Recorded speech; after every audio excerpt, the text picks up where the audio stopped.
Welcome to the Explainer. You know, you flip a switch and the lights just come on.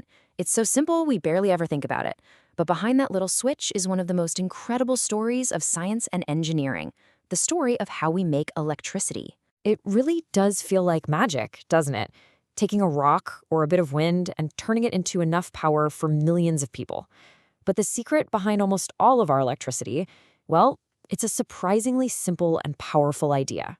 So let's uncover it together. Okay, so to get our heads around how our entire world gets its power, we actually need to jump back in time to the 19th century. It all started with a single game-changing discovery by the scientist Michael Faraday. This, right here, is the engine of the modern world. Seriously, just move a magnet near a coil of wire and bam, you get an electric current. It's this beautifully simple principle that is the foundation for pretty much every single power plant on Earth. So this is the universal recipe for electricity. I mean, from a giant coal plant to a massive hydroelectric dam, the whole global enterprise really just boils down to these 4 steps.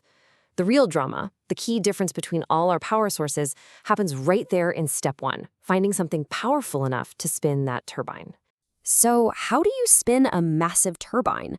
Well, for more than a century, humanity's answer has been surprisingly simple. You burn something.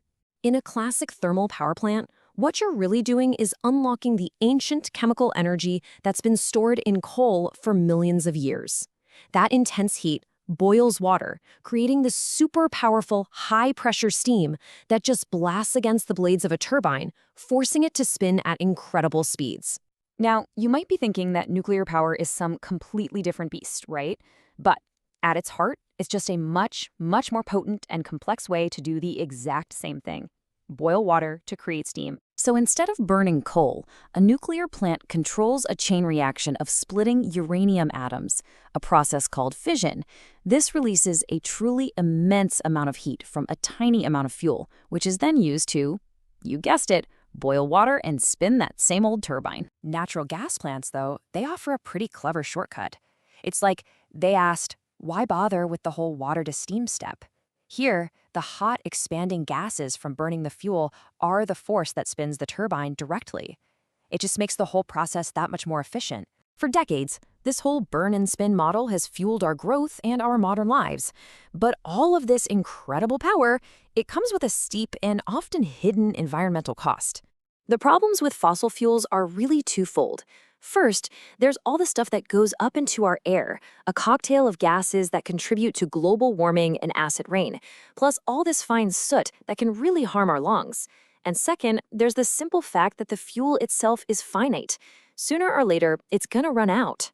Now, nuclear power solves the air pollution problem, but it just trades it for another huge challenge: radioactive waste. You see, the spent fuel remains dangerous for thousands and thousands of years, and we still haven't really solved the problem of where to put it. That, combined with the small but catastrophic risk of an accident, makes it a deeply controversial power source. All this forces us to ask a really critical question for our future. How do we keep the lights on and keep those turbines spinning without damaging our planet for generations to come? Well, this challenge has forced us to look for brand new ways to spin the turbine, or in some cases to even bypass it entirely. And this is the world of green energy. The whole philosophy here is pretty simple.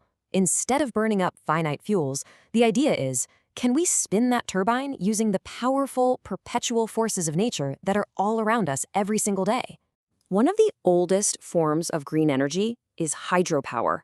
It uses a dam to hold back a massive reservoir of water, basically storing potential energy. Then, when the gates are opened, the sheer force of that falling water spins a turbine, generating huge amounts of electricity. And you know, this perfectly illustrates the trade-offs that are just inherent in energy. Hydropower is emission-free, that's great, but building these massive dams can displace entire communities and permanently alter ecosystems. It's a good reminder that even clean energy has a price. Wind power is maybe the most direct application of our whole principle. Instead of steam or water, it's the kinetic energy of the wind itself that pushes against these massive blades, causing them to rotate and spin the turbine. It's really that simple. And finally, let's look at our planet's ultimate energy source, the sun. And when it comes to turning sunlight into electricity, we have two very, very different approaches. So the first approach, solar thermal, kind of follows the old playbook. Use a bunch of mirrors to concentrate sunlight, create intense heat, and spin a turbine. But the second way, solar photovoltaic, or PV, this is a true revolution. For the first time, we have a way to make electricity with zero moving parts. Special materials just convert sunlight directly into an electric current, completely bypassing that 19th century turbine. And the real beauty of solar PV is just how incredibly scalable it is. I mean, you start with one little cell. You connect those cells together to make a panel for a rooftop, and then you connect panels to create these vast arrays out in the desert. It's the same basic technology powering both a tiny pocket calculator and an entire city. Okay, so we've got the old ways and the new ways, the traditional sources and all the green alternatives. But where do we actually get our power from today? What's the reality on the ground? A look at a major growing economy like India shows us exactly where we stand. The old way, coal, is still king, no question, providing the majority of power. But look, the transition is happening right now. Renewables like wind and solar, combined with hydropower, already make up nearly a third of the energy mix. This isn't some future pipe dream. This is the reality of our energy crossroads.